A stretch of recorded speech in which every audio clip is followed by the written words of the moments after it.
Kan sampai Maryam masih diskusi sama malaikat Jibril mengatakan, bagaimana bisa aku memiliki anak sementara aku belum pernah disentuh laki-laki, gitu kan? Maka Jibril mengatakan itu surah nomor 5 Al-Maidah tentang makanan yang turun dari surga. Itu diceritakan di akhir-akhir surah Al-Maidah. Pengikut Nabi Isa sempat mengatakan, wahai Isa putra Maryam, bisa enggak kamu minta kepada Tuhanmu untuk menurunkan buat kami makanan dari surga?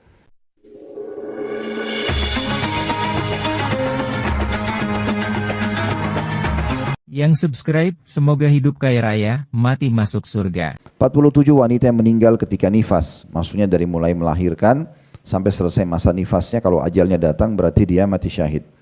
48 meninggal bukan di tanah kelahirannya. Ini nanti akan ada penjelasan sendiri di halaman 110 ya, dalil-dalilnya.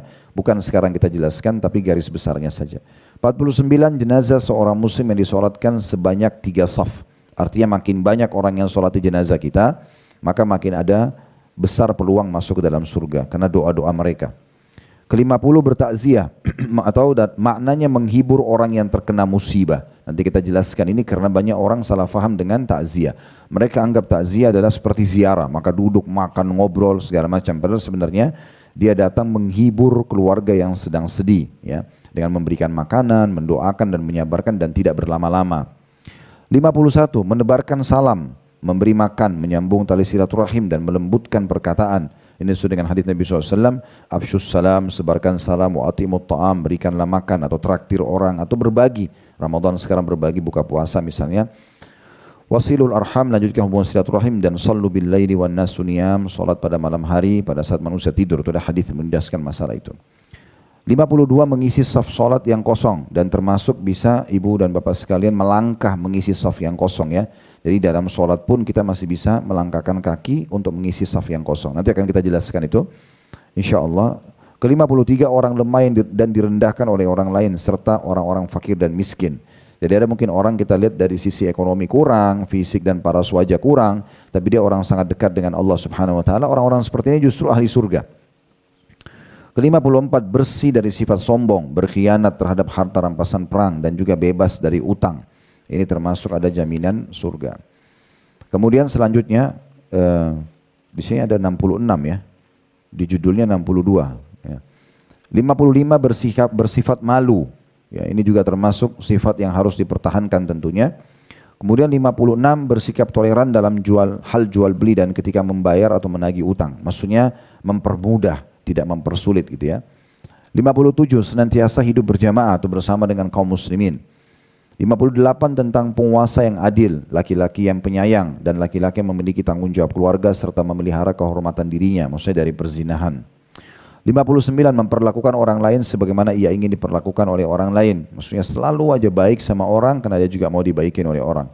Ke-60 hakim yang memutuskan perkara dengan benar. 61 orang-orang yang tidak meminta untuk diruqyah, tidak mempercayai ramalan, tidak meminta diobati dengan besi panas, dan mereka hanya bertawakal kepada Rabb mereka. Ini besi panas kai bahasa Arabnya ya. Jadi biasanya ada pengobatan nabawi dulu. Kalau masa sekarang masih dipakai untuk stroke. Jadi dikagetin di badan ada besi panas. Ini ada metode sendiri tentunya. Itu dijadikan pengobatan terakhir. Kalau orang jadikan sebagai kebiasaannya sehingga tubuhnya malah luka, maka itu bisa menahan dia masuk ke dalam surga. 62 ucapan yang diridhoi oleh Allah Subhanahu Wa Taala. 60 sebenarnya sampai sini harusnya ya. Kemungkinan besar kalau kita lihat 66 ini berarti di awal lembaran buku kita dia keliru tulis, harusnya 66 amalan pembuka pintu surga ya.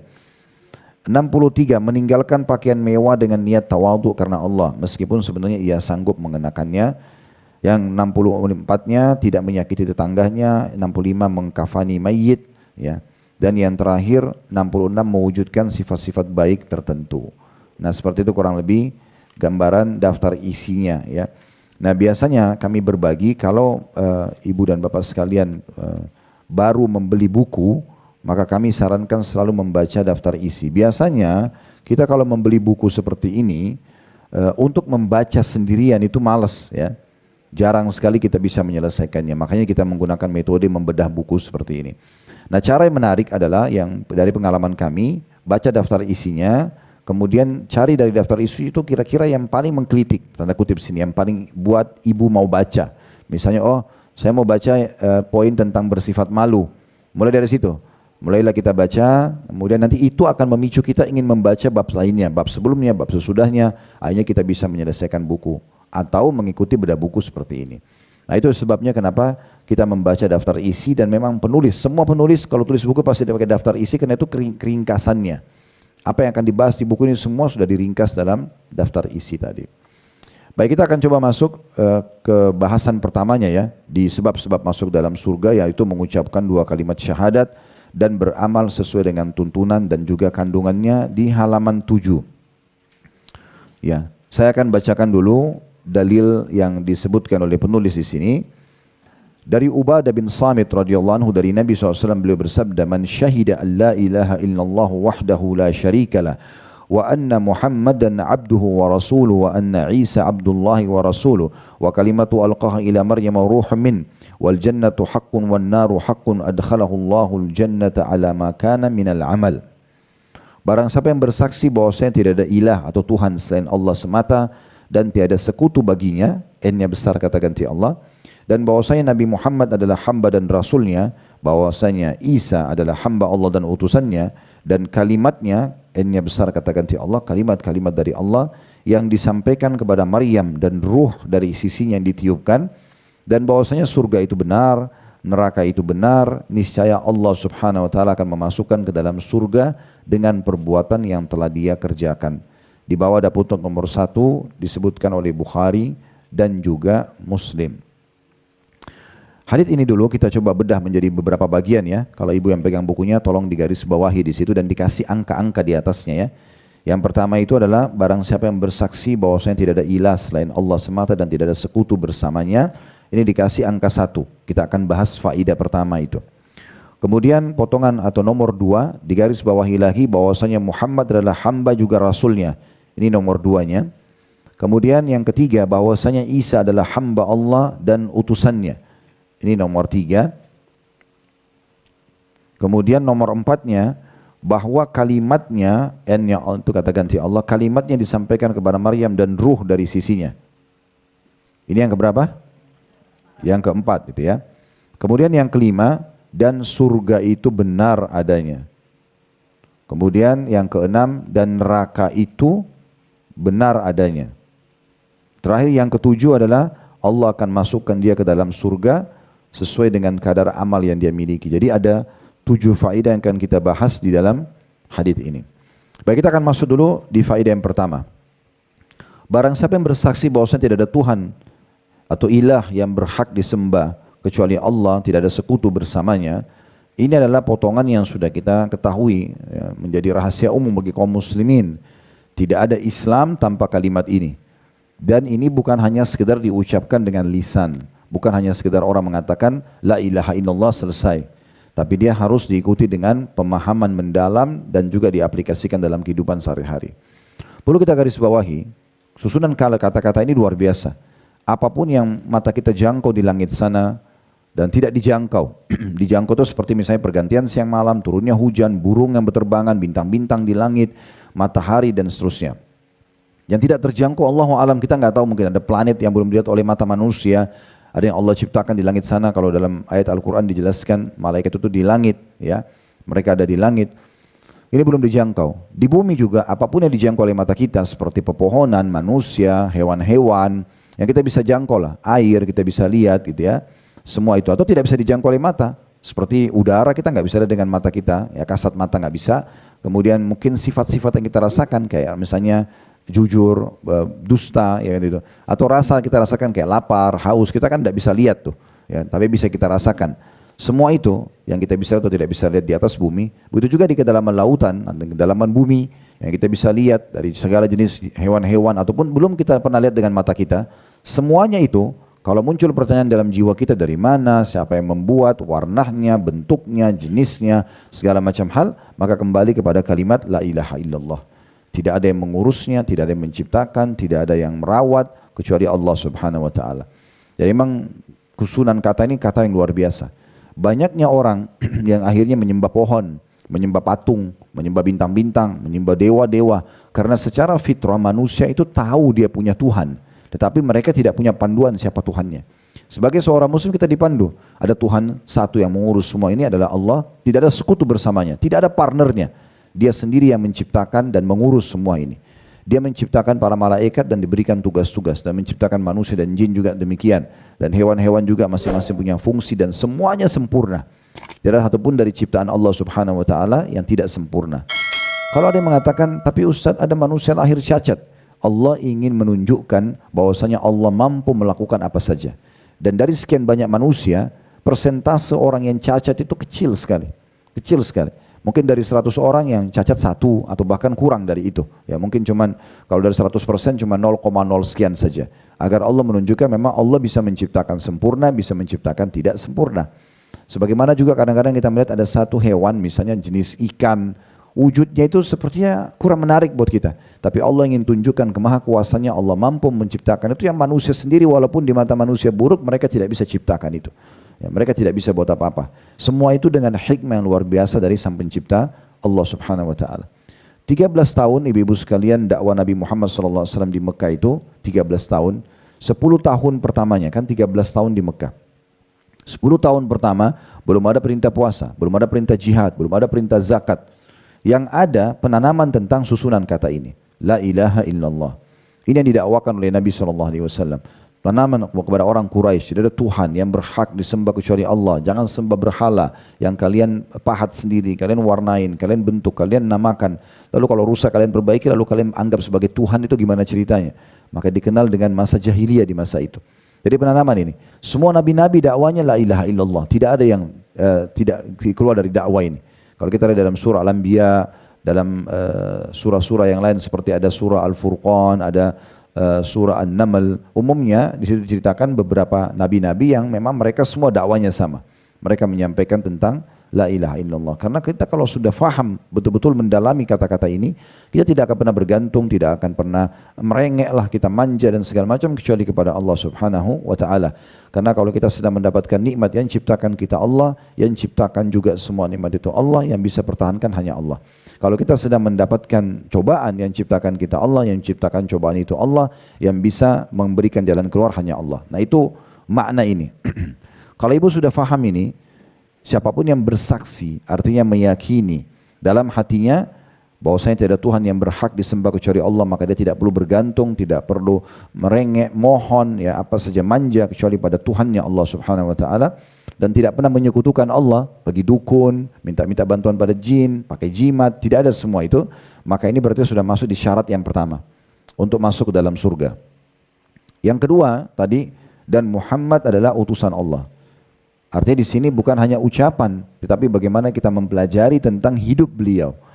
Kita pelajari semuanya, dari mulai lahir sampai beliau meninggal, bagaimana kehidupan beliau, kemudian apa saja yang beliau ajarkan, apa saja yang beliau contohkan, apa saja yang beliau larang.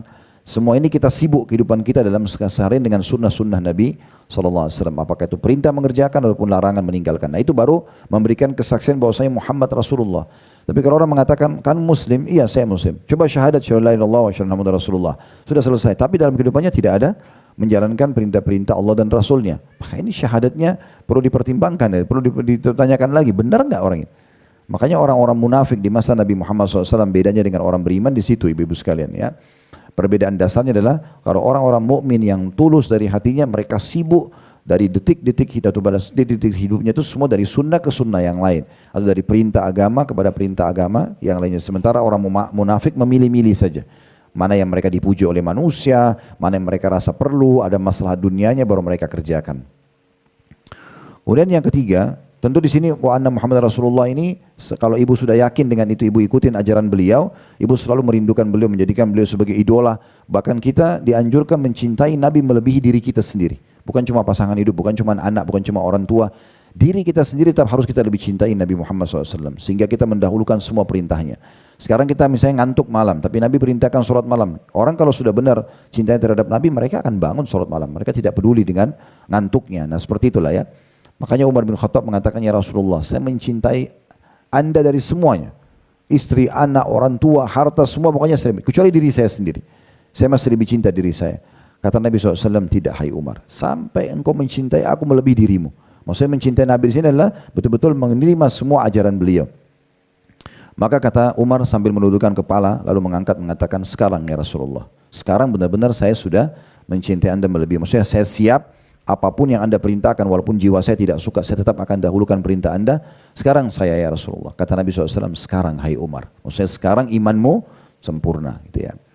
Kemudian yang ketiga, di situ dikatakan dan Isa adalah hamba Allah dan Rasulnya. Nah ini yang membedakan antara kita sama orang-orang Nasrani. Jadi dua sisi. Yang pertama, kita mengimani semua nabi-nabi dan rasul. Sebagian orang Nasrani mengira kita ini tidak menyukai Nabi Isa. Padahal ini pemahaman yang keliru. Semua orang Muslim mencintai Nabi Isa alaihissalam. Semua orang Muslim dan meyakini tentang kerasulannya. Cuma sebatas kerasulan saja. Tidak melebihi itu. Nah sisi yang kedua adalah tidak menganggapnya sebagai anak Tuhan. Perbedaan kita dengan orang Nasrani karena berlebihan memuji Nabi Isa sampai hanya mereka anggap itu adalah anak Tuhan. Ada seorang guru kami, Syekh Muhammad Jamil Zainu, hafidahullah, saya tidak tahu beliau masih atau tidak. Karena waktu saya masih mahasiswa saja, selesai kuliah di Madinah tahun 98, itu beliau sudah sangat tua, saya sudah lama sekali nggak ketemu. Tapi buku beliau cukup banyak diterjemahkan dalam bahasa Indonesia. Kalau ibu-ibu beli buku terjemahan ada ditulis Syekh Muhammad Jamil Zainu, orang ini yang sedang saya bahas. Orang ini luar biasa nih. Waktu itu ya tahun 99 kalau tidak salah saya selesai kuliah, saya kembali Indonesia lalu saya sempat umroh sekali lagi waktu itu. Ketemu sama beliau karena saya lihat di bukunya satu-satunya orang di dunia ini yang nulis buku bagi setiap muslim punya hak untuk mencetak ulang. Jadi tidak ada bilang hak cipta atau hak, tidak ada. Bagi buku dia semua boleh. Ibu dapat bukunya, ibu mau sebarluaskan silakan. Bahkan dia tulis di situ di bukunya, di awal bukunya, itu yang berbahasa Arab ya. Saya nggak tahu yang bahasa Indonesia. Yang diterjemahkan, tapi bahasa Arabnya ditulis di situ. Dan bagi setiap muslim yang mau menyebarluaskan buku ini silakan hubungi penulis. Lalu ditulis sama dia nomor teleponnya, ya, sehingga semua orang bisa telepon dan datang ke rumah beliau. Waktu itu saya datang ke rumahnya. Waktu itu ya ada 38 judul buku yang beliau tulis, ya, cukup banyak. Saya tidak tahu terakhir sudah sebanyak apa gitu. Tapi salah satu buku beliau yang menarik itu adalah Kaifah Tadaitu, judulnya, bagaimana saya dapat hidayah. Nah, karena beliau aslinya orang Syria, tapi sudah warga negara Saudi dan beliau mengajar di Darul Hadith Mekah. Beliau cerita di bukunya itu dan beliau juga sampaikan kepada saya waktu ketemu. Dia bilang, saya pernah waktu mau masuk di kelas kuliah di Syria, di Damaskus, ibu kota Syria, ada teman saya orang Nasrani, teman kelas. Dia bilang sebelum masuk, laki-laki tentunya, saya pegang pundaknya, dia bilang, kata Syekh Muhammad mengatakan, saya pegang pundaknya, lalu saya mengatakan, bagaimana pendapatmu kalau saya bilang asyhadu an la ilaha illallah wa anna Muhammadar Rasulullah wa anna Isa Rasulullah. Jadi beliau mengatakan syahadat, dua syahadat, dan beliau menambah lagi dengan mengatakan dan Isa juga betul utusan Allah. Karena dalam bahasa Arab dan orang Nasrani ini orang Arab, cuma dia Nasrani, dia mengatakan kalau begitu, karena dia fahamnya umat Islam ini benci Nabi Isa. Maka orang Nasrani mengatakan, dia bilang kalau begitu saya juga asyhadu an la ilaha illallah wa anna Muhammadar Rasulullah wa anna Isa Rasulullah. Nah, dia fahamnya selama ini kita benci Nabi Isa, padahal sebenarnya tidak. Cuma kita memposisikan Nabi Isa di posisi yang sebenarnya. Beliau betul-betul hanya hamba dan utusan Allah. Dan dari hadits ini, berarti salah satu syarat masuk surga, kita harus mengakui kenabian dan kerasulannya. Karena kan dikatakan siapa yang bersaksi tidak ada Tuhan yang berhak disembah kecuali Allah, tidak ada sekutu bersamanya, Muhammad adalah utusan Allah dan Isa adalah hamba Allah dan utusannya. Nah ini termasuk nanti terakhirnya dia akan dimasukkan ke dalam surga sesuai dengan amal yang dia miliki. Maka ini tentang kedudukan Nabi Isa alaihissalam dan ada 3 surah dalam Al-Quran berbicara tentang Nabi Isa dan keluarga Nabi Isa. Yang pertama surah nomor 3 Al-Imran. Al artinya keluarga. Imran itu ayahnya Maryam. Ayahnya Maryam, berarti kakeknya Nabi Isa. Itu surah nomor 3 dalam Al-Quran. Itu bicara tentang keluarga Imran. Imran ini orang soleh dari Bani Israel. Karena kesolehannya sampai Allah karuniakan dia anak Maryam, wanita yang suci. Dari Maryam keluarlah Isa alaihi wassalatu wassalam. Ini diceritakan. Kemudian yang kedua adalah surah nomor 5 Al-Ma'idah. Tentang makanan yang turun dari surga. Itu diceritakan di akhir-akhir surah Al-Ma'idah. Pengikut Nabi Isa sempat mengatakan, wahai Isa putra Maryam, bisa enggak kamu minta kepada Tuhanmu untuk menurunkan buat kami makanan dari surga? Maka kata Nabi Isa, bertakwalah sama Allah, maksudnya jangan minta yang aneh-aneh. Tapi mereka bilang supaya hati kami tenang, supaya iman kami lebih kuat. Maka Nabi Isa pun berdoa dan Allah turunkan waktu itu makanan dari surga. Tentu kalau ibu-ibu melihat tafsir surah Al-Maidah surah 5 di ayat-ayat terakhirnya, itu digambarkan tentang beberapa riwayat jenis makanan yang diturunkan. Tapi riwayat yang paling kuat itu adalah nampan dari surga yang sangat besar berisikan ikan dan banyak makanan, sehingga mereka Bani Israel waktu itu pengikut Nabi Isa sempat makan beberapa waktu. Tidak habis-habis makanan itu karena banyaknya, dan tidak rusak juga karena makanan dari surga gitu ya. Nah seperti itu dijelaskan dalam surah Al-Maidah. Yang ketiga tentang ibunya Nabi Isa, Maryam, surah nomor 19 dalam Al-Quran menceritakan tentang bagaimana prosesi keajaiban yang terjadi. Karena Maryam betul-betul seperti di faedah nomor 4 di situ ya, yang dikatakan bahwasanya kalimat Allah betul-betul disampaikan kepada Maryam dan ruh ditiupkan dari sisinya. Ya, kan? Ini faedah keempat langsung kita ambil dari hadis. Dalam surah Maryam digambarkan bagaimana Allah datangkan Jibril alaihissalam bicara dengan Maryam, hai Maryam, engkau akan diberikan keturunan oleh Allah gitu kan, sampai Maryam masih diskusi sama malaikat Jibril mengatakan bagaimana bisa aku memiliki anak sementara aku belum pernah disentuh laki-laki gitu kan.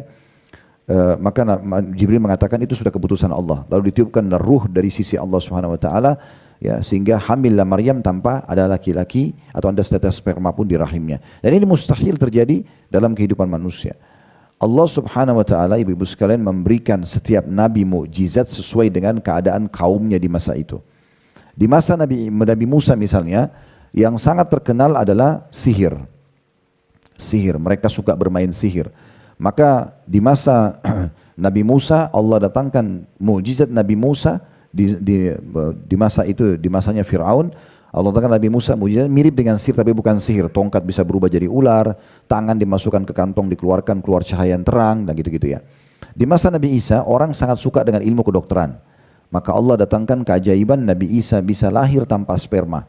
Ya, begitu seterusnya ya. Kalau di masa Nabi Muhammad SAW ada sastra Arab yang sangat terkenal, Al-Quran datang untuk ya menantang dan juga mengalahkan sastra tersebut. Nah seperti itulah.